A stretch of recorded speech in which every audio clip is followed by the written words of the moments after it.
January 28, 1986, a date etched into the collective memory of humanity. Millions watched, captivated, as the Space Shuttle Challenger prepared for its historic ascent. On board, a crew of 7, including Krista McAuliffe, a teacher, poised to become the first civilian in space. The air crackled with anticipation, a symbol of human ingenuity and boundless optimism. But what if I told you the true horror of that day began not with the explosion, but moments after it? What if the most chilling secrets of the Challenger disaster were deliberately withheld from the world, a truth far more agonizing than the catastrophe itself? The countdown ticked away, a rhythmic drumbeat to destiny. T-10, 9, 8. The engines roared to life, a magnificent pillar of fire and smoke pushing the shuttle skyward. For 73 glorious seconds, it was a triumph, a testament to what we could achieve. Then, in an instant, the dream shattered. A plume of white smoke, an uncontrolled explosion, and the Challenger was gone, replaced by 2 fiery streaks against the impossibly blue Florida sky. The cheers turned to gasps, then to an agonizing, deafening silence. The world watched, frozen in disbelief, as the debris rained down into the Atlantic Ocean. The official story, quickly pieced together, pointed to a faulty O-ring, a design flaw that buckled under the cold temperatures, leading to a breach and the catastrophic ignition of the solid rocket booster fuel. It was a tragedy, a heartbreaking loss, but the narrative ended there for most. But for a select few within NASA, the nightmare was just beginning. Among them was Elijah, a brilliant but quietly reserved engineer whose work involved the structural integrity of the crew module. He knew, with a certainty that chilled him to the bone, that the reinforced crew cabin, the very part designed to protect the astronauts from the harsh vacuum of space and the forces of launch, had likely survived the initial explosion.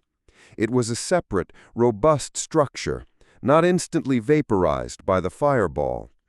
The crew, he realized with dawning horror, had not died instantly. Imagine the scene inside that module. After the initial violent jolt of the explosion, the cabin, now a detached projectile, continued its upward trajectory for a few terrifying seconds before beginning its agonizing 2-minute and 45-second plunge back to Earth from an altitude of 65,000 feet. For almost 3 minutes, the module plummeted, accelerating towards the unforgiving ocean.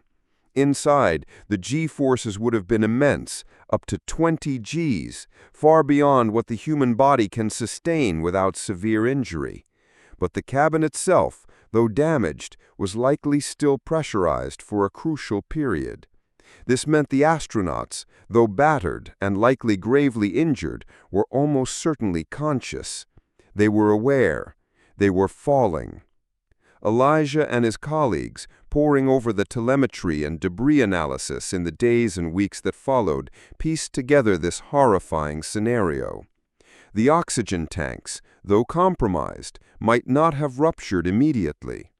The emergency air packs, designed for egress, might have been activated. The chilling implication was that the crew, trapped in their plummeting tomb, endured a conscious, terrifying descent, battling for breath, for understanding, for a miracle that would never come. They were alive, hurt, and fully aware of their inevitable fate for nearly 3 unbearable minutes before the module, traveling at over 200 miles per hour, slammed into the Atlantic Ocean with an impact force equivalent to 20 times the force of gravity. An impact no human could survive. This was the secret that NASA, in its profound grief and desire to protect the families and the public from unimaginable anguish, decided to keep buried. How could they tell the world that the brave astronauts had suffered such a prolonged, conscious agony? The official report focused on the technical failure, the O-rings, the engineering flaws.